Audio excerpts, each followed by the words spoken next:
Les textes liturgiques du dimanche 12 mars 2023. Première lecture. Donne-nous de l'eau à boire. Exode 17, 3-7. Lecture du livre de l'Exode. En ces jours-là, dans le désert, le peuple, manquant d'eau, souffrit de la soif. Il récrimina contre Moïse et dit: Pourquoi nous as-tu fait monter d'Égypte? Était-ce pour nous faire mourir de soif avec nos fils et nos troupeaux? Moïse cria vers le Seigneur: Que vais-je faire de ce peuple? Encore un peu, et ils me lapideront. Le Seigneur dit à Moïse: Passe devant le peuple, emmène avec toi plusieurs des anciens d'Israël, prends en main le bâton avec lequel tu as frappé le Nil, et va. Moi, je serai là, devant toi, sur le rocher du mont Horeb. Tu frapperas le rocher, il en sortira de l'eau, et le peuple boira. Et Moïse fit ainsi sous les yeux des anciens d'Israël.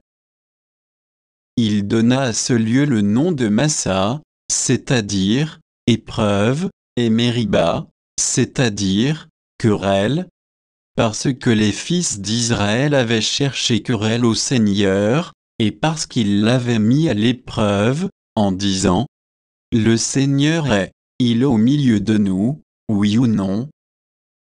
Parole du Seigneur. Psaume 94, 95, 1, 2, 6, 7 AB, 7 D 8 à 9. Venez, crions de joie pour le Seigneur, acclamons notre rocher, notre salut. Allons jusqu'à lui en rendant grâce, par nos hymnes de fête acclamons-le. Entrez, inclinez-vous, prosternez-vous, adorons le Seigneur qui nous a fait. Oui, il est notre Dieu, nous sommes le peuple qu'il conduit. Aujourd'hui écouterez-vous sa parole, ne fermez pas votre cœur comme au désert, où vos pères m'ont tenté et provoqué, et pourtant ils avaient vu mon exploit. Deuxième lecture. L'amour de Dieu a été répandu dans nos cœurs par l'Esprit Saint qui nous a été donné. Romains 5, 1, 2, 5, 8. Lecture de la lettre de Saint Paul apôtre aux Romains. Frères, nous qui sommes devenus justes par la foi, nous voici en paix avec Dieu, par notre Seigneur Jésus-Christ, lui qui nous a donné, par la foi, l'accès à cette grâce, dans laquelle nous sommes établis, et nous mettons notre fierté dans l'espérance d'avoir part à la gloire de Dieu. Et l'espérance ne déçoit pas, puisque l'amour de Dieu a été répandu dans nos cœurs par l'Esprit Saint qui nous a été donné. Alors que nous n'étions encore capables de rien, le Christ, au temps fixé par Dieu, est mort pour les impies que nous étions. Accepter de mourir pour un homme juste, c'est déjà difficile. Peut-être quelqu'un s'exposerait-il à mourir pour un homme de bien? Or, la preuve que Dieu nous aime, c'est que le Christ est mort pour nous, alors que nous étions encore pécheurs. Parole du Seigneur. Évangile. Une source d'eau jaillissant pour la vie éternelle. Jean 4, 5, 42. Évangile de Jésus-Christ selon saint Jean. En ce temps-là, Jésus arriva à une ville de Samarie, appelée Sychar, près du terrain que Jacob avait donné à son fils Joseph. Là se trouvait le puits de Jacob. Jésus, fatigué par la route, s'était donc assis près de la source. C'était la 6e heure, environ midi. Arrive une femme de Samarie, qui venait puiser de l'eau. Jésus lui dit: Donne-moi à boire.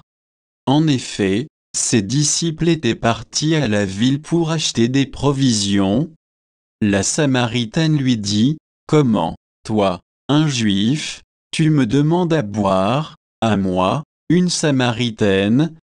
En effet, les Juifs ne fréquentent pas les Samaritains. Jésus lui répondit, « Si tu savais le don de Dieu et qui est celui qui te dit, « Donne-moi à boire », c'est toi qui lui aurais demandé, et il t'aurait donné de l'eau vive. » Elle lui dit, « Seigneur, tu n'as rien pour puiser, et le puits est profond. D'où as-tu donc cette eau vive?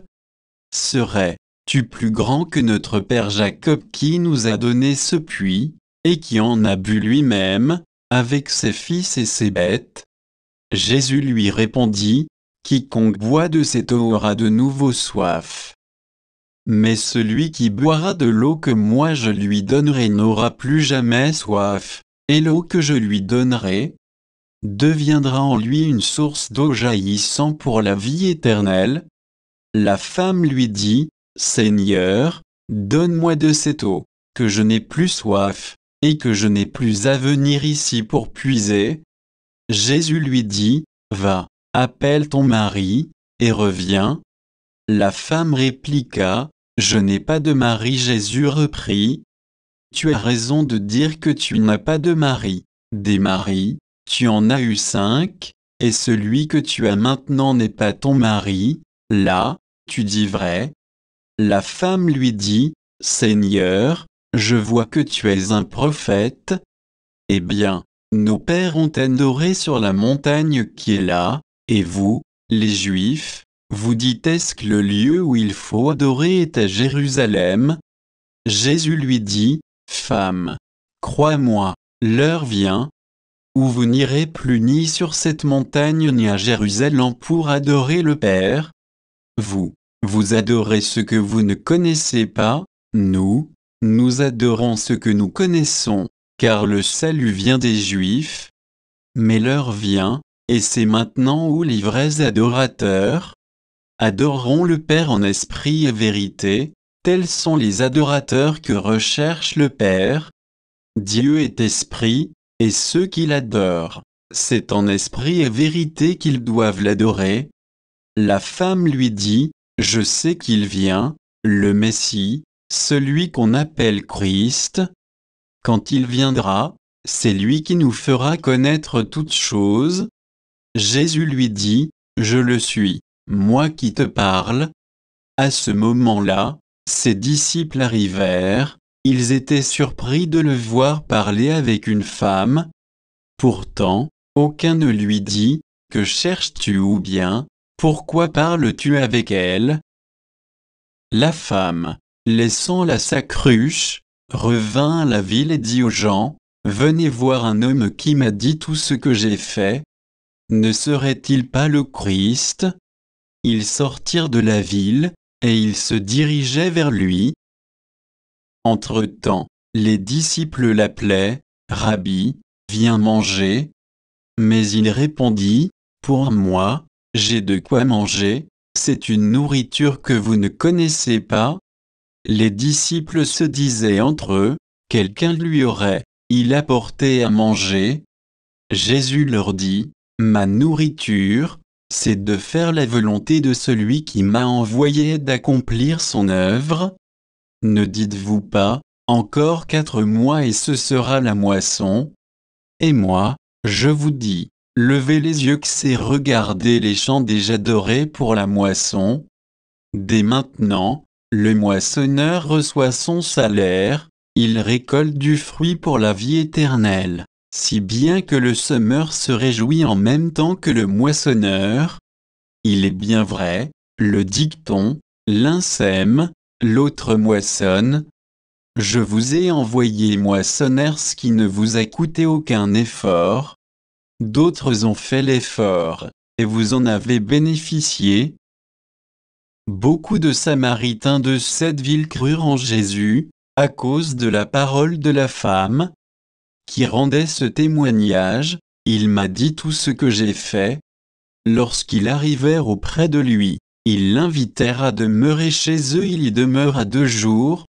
Ils furent encore beaucoup plus nombreux à croire et à cause de sa parole à lui, et il disait à la femme, « Ce n'est plus à cause de ce que tu nous as dit que nous croyons, nous-mêmes, nous l'avons entendu, et nous savons que c'est vraiment lui le Sauveur du monde. Acclamons la parole de Dieu.